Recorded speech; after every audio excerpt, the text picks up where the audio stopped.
கிறிஸ்துவுக்குள் பிரியமானவர்களே, இந்த நாளுக்கான தினசரி தியான வசனம் மத்தேயு எழுதின சுவிசேஷம் 8வது அதிகாரம் 27வது வசனம். மத்தேயு 8:27, மேத்யூ 8:27. அந்த மனுஷர்கள் ஆச்சரியப்பட்டு, இவர் எப்படிப்பட்டவரோ, காற்றும் கடலும் இவருக்கு கீழ்ப்படுகிறதே என்றார்கள். எப்படி? இந்த சீஷர்களால் தாங்கிக் கொள்ள முடியல. என்ன ஒரே ஆச்சரியம்! எப்படி இந்த காற்றும் கடலும் மனுஷனுக்கு கீழ்ப்படியுது? யார் இந்த மனிதன்? என தேவன் ஒருத்தருக்கு தான் படைக்கப்பட்ட எல்லாவற்றிற்கும் மேலான ஒரு அதிகாரம் உண்டு.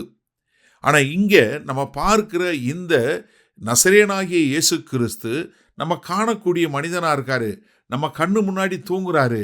இப்போ எழுப்பி விட்டா இவர் எந்திரிச்சு என்ன பண்ணுறாரு? காற்றையும் கடலையும் அதட்டுறாரு.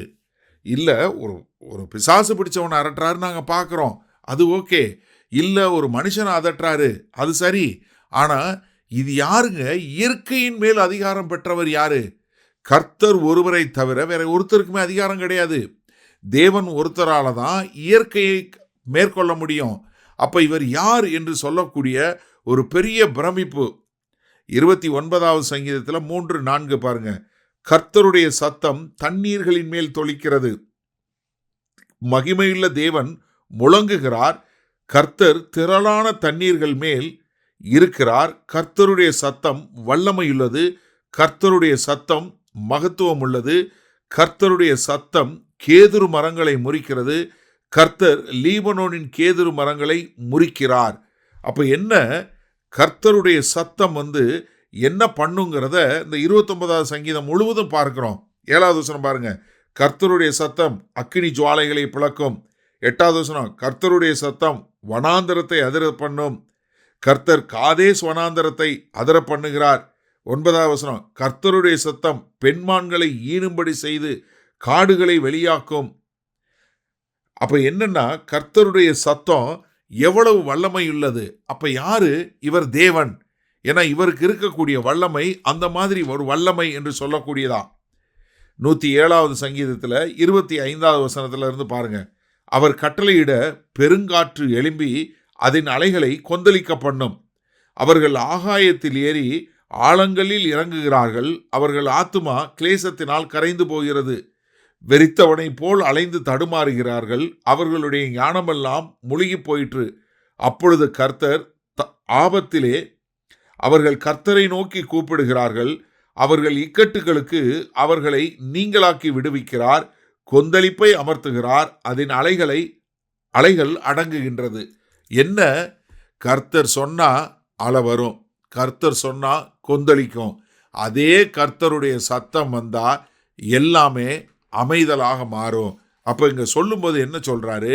பழைய ஏற்பாட்டில் சங்கீதம் முழுவதும் பார்க்கிறது என்ன? அங்க கர்த்தருடைய சத்தம் அமைதலை கொண்டு வரக்கூடிய காரியமாக இருக்கிறது. அப்ப இங்க புதிய ஏற்பாட்டில் இங்க கர்த்தராகிய இயேசு கிறிஸ்துவினுடைய சத்தம் என்ன பண்ணுது?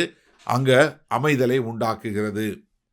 சரி, இந்த நாளில் இந்த வசனத்தை நம்ம எப்படி எடுத்துக்கொள்வது? அன்றைக்கு சீஷர்கள் அந்த படவுல இருக்கும்போது அந்த படவு கொந்தளிக்கிற கடலையும் காற்றுனாலையும் மூழ்க போவது போல வந்த உடனே அவங்கெல்லாம் எங்களுக்கு ஒரு வழி இல்லையா என்று ஆண்டவரை எழுப்பி, ஐயோ ஆண்டவரே நீங்கள் எந்திரிங்க, நாங்கள் மடிந்து போக போகிறோன்னு சொன்னபோது அவர் எழும்பி அந்த காற்றையும் கடலையும் அதட்டின உடனே, அது எல்லாம் அமைதலான உடனே அவர்களுக்கு வரக்கூடிய ஆச்சரியம் என்ன? நாங்கள் வேத வசனத்தில் படிச்சிருக்கோம். யாரு இந்த காற்றையும் கடலையும் அதட்ட முடியும்? தேவனாகிய கர்த்தர் ஒருவர் தான் பண்ண முடியும். அப்போ இந்த நசரேயனாகிய இயேசு கிறிஸ்து எங்களுக்கு எல்லாருக்கும் தெரியும். யோவானுடைய ஒன்று விட்ட சகோதரன், கசின் பிரதர், இதோ யோசேப்பு மரியாளினுடைய குமாரனாகிய கிறிஸ்து, இவர் பின்பற்றி நாங்கள் வந்தோம். ஆனால் இப்போ இவர் சொன்னா காற்றும் கடலும் கேட்குதே. அப்ப இவர் யார்? இவர் மனுஷ வடிவில் வந்த தேவன் என்று சொல்லக்கூடியதாய் அவர்கள் அவரை பார்த்து பிரமிக்கக்கூடிய ஒரு காரியம். எனக்கு அருமையானவர்களே, அவங்களுடைய பிரமிப்பு அதோட நிக்கல. அவர்கள் என்ன பண்ணாங்க? அவரை ஆண்டவர் என்று ஏற்றுக்கொண்டார்கள். அது மாத்திரமல்ல, தங்களுடைய மொத்த வாழ்க்கையை அவருக்கென்று ஒப்பு கொடுத்து கடைசியில அவர்கள் தங்களுடைய வாழ்நாள் முழுவதும் அவரை பின்பற்றி, அது மாத்திரமல்ல தாங்களே இரத்த சாட்சியாய் எல்லா இந்த மனுஷர்கள் பூரா மரித்தாங்க. காரணம் என்ன? அவர்களுக்கு ஒரு ஆச்சரியம் மாத்திரமல்ல, இவர்தான் தேவனுடைய குமாரன் என்கிற ஒரு விசுவாசமும் அவர் மேல ஒரு திட நம்பிக்கையும் உண்டாச்சு. அது அவருடைய வாழ்க்கையை மாற்றிச்சு. எனக்கு அருமையான சகோதரனே, சகோதரி, இந்த செய்தியை கேட்டுக்கொண்டிருக்கிற உங்களுக்கு ஆச்சரியம் மட்டும் வருகிறதா? இல்ல அவர்தான் ஆண்டவர் என்கிற ஒரு விசுவாச பிரமாணம் உங்களுக்குள்ள உருவாகிறதா? ஆச்சரியத்தோடு நிறுத்தி விடாதீர்கள். அது உங்களை விசுவாசத்தில் கொண்டு சேர்க்கட்டும்.